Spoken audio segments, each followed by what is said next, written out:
5 राज्यों में नई सरकार बनने के बाद जुलाई में होने वाले राष्ट्रपति चुनाव के लिए भाजपा और संघ में मंथन शुरू हो गया है।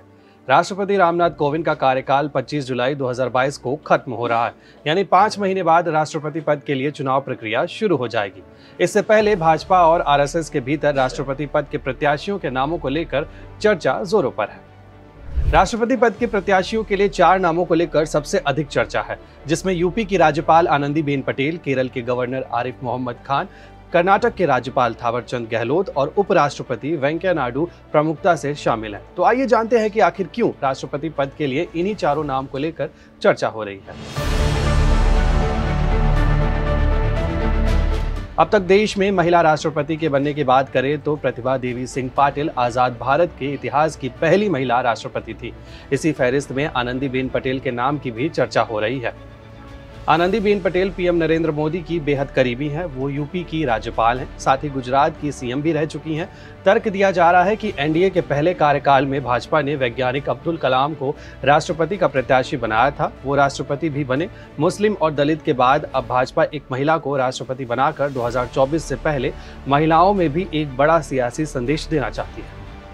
मुस्लिम राष्ट्रपति के बनने की बात की जाए तो जाकिर हुसैन, फखरुद्दीन अली अहमद, एपीजे अब्दुल कलाम जैसी शख्सियत हैं। 4 नामों पर हो रही चर्चा में एक नाम आरिफ मोहम्मद खान भी है। केरल के राज्यपाल आरिफ मोहम्मद खान यूपी के बुलंदशहर के रहने वाले हैं।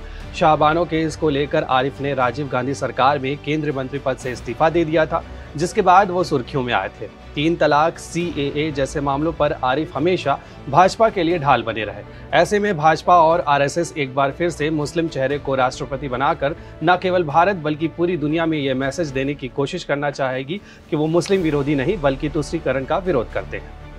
अगर दक्षिण भारत से राष्ट्रपति की लिस्ट देखें तो doctor Sarvepalli Radhakrishna, VV Giri, Neelam Sanjiva Reddy, R Venkat Raman और के.आर. नारायण देश के राष्ट्रपति रह चुके हैं। वहीं 4 नाम में उपराष्ट्रपति वेंकैया नायडू के नाम पर भी राष्ट्रपति के तौर पर विचार विमर्श किया जा रहा है।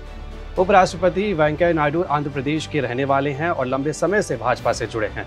नायडू 2002 से 2004 तक भाजपा के राष्ट्रीय अध्यक्ष रहे। अटल बिहारी सरकार में केंद्रीय ग्रामीण विकास मंत्री रहे। मोदी सरकार में कई महत्वपूर्ण महकमे की कमान भी संभाली। नायडू अगस्त 2017 से उपराष्ट्रपति हैं। नायडू को राष्ट्रपति बनाकर भाजपा दक्षिण भारत में अपनी जमीनी पकड़ को मजबूत करने के लिए बड़ा सियासी संदेश दे सकती है।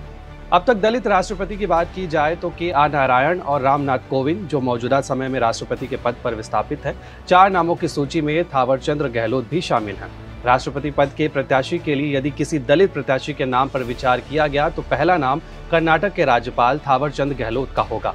जिस तरह से भाजपा सरकार ने रामनाथ कोविंद को पहले राज्यपाल बनाया था, उसके बाद उन्हें अचानक राष्ट्रपति पद का प्रत्याशी बना, उसी तरह से थावरचंद गहलोत को भी राज्यपाल बनाया गया है। हालांकि इस बार किसी दलित को राष्ट्रपति बनाए जाने की संभावना कम है। नए राष्ट्रपति के लिए नामों की हो रही चर्चा पर जानकारों की माने तो पीएम नरेंद्र मोदी की कार्यशैली हमेशा सबको चौंकाने वाली रही है। जिस व्यक्ति की कहीं कोई चर्चा नहीं होती, उसे लेकर मोदी आते हैं, जैसा कि अक्सर देखने को मिला है। ऐसी और भी स्टोरीज के लिए जुड़े रहें दैनिक भास्कर ऐप के साथ। शेयर और डाउनलोड करें दैनिक भास्कर ऐप।